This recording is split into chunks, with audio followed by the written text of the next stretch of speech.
Yo, what's up? Darky here. Ang init. Siyempre, andito naman ako sa eskwelahan. Sa aking pinagtatrabahuhan. Webes Santo na ngayon. Whew!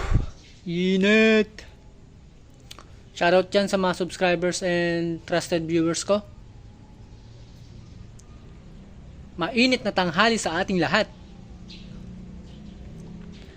Wala akong ma-vlog ngayon eh. Blanco yung utak ko. Ganito na lang. Para maging makabuluhan ng video na to, magkukwento na lang ako ng aking nakaraan. Syempre, meron na rin naman ako mga past life. You know that?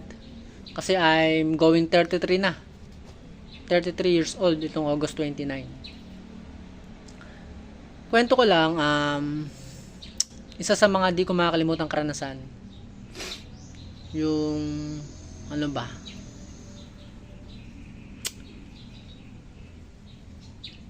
nagkaroon ako ng jowa. Jowa na mas bata sa akin. Siyempre, di naman natin nasabi na ano, di ba? Hindi lang ako yung may gantong kwento. Siyempre, meron na rin iba. Pero since sineshare ko lang sa inyo, sa mabilisang ano lang, nakilala ko siya sa chat. That time, 20 years old na ata ako nun. Tapos siya, 13. Parang ganun. Then, siyempre, chat. Magaling pa tayo mamboka nun. Kasi parang laro-laro pa tayo nun, yung mga ganong kabataan. Nung una, di ko naman siya pinapansin eh.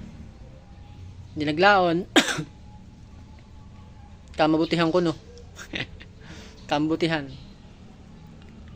Yung tipong naging kami na. Palitan ng I love you. Hanggang sa hinahanap na namin isa't isa. Nag-decide na magkita. And then yon, sa pagkikita namin, di maiwasan yung walang mangyari, di ba?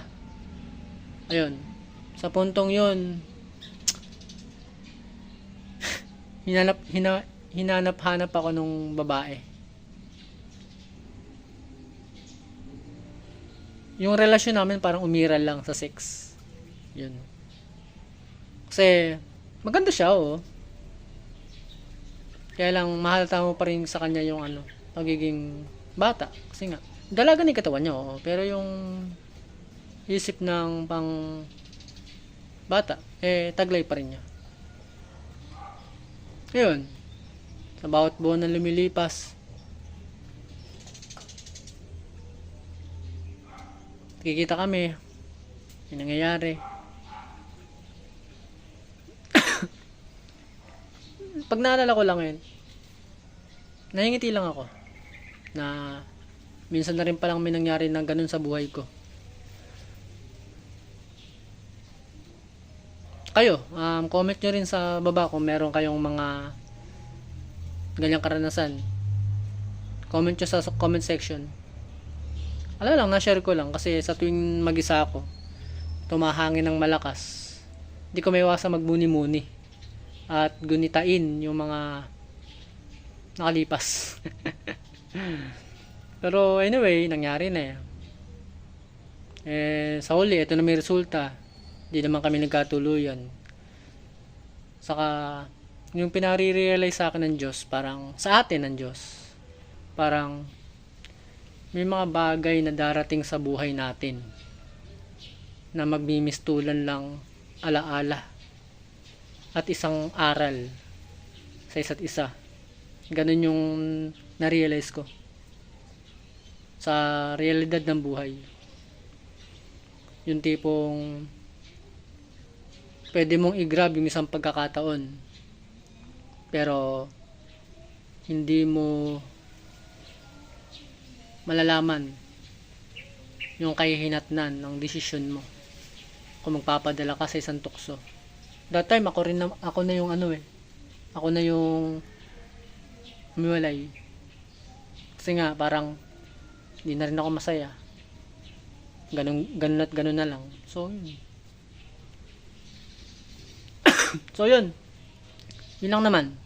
Na-share ko lang sa inyo yung, since nga mag-isa ako, na-share ko lang. Nabutay ako. Sobrang init kasi.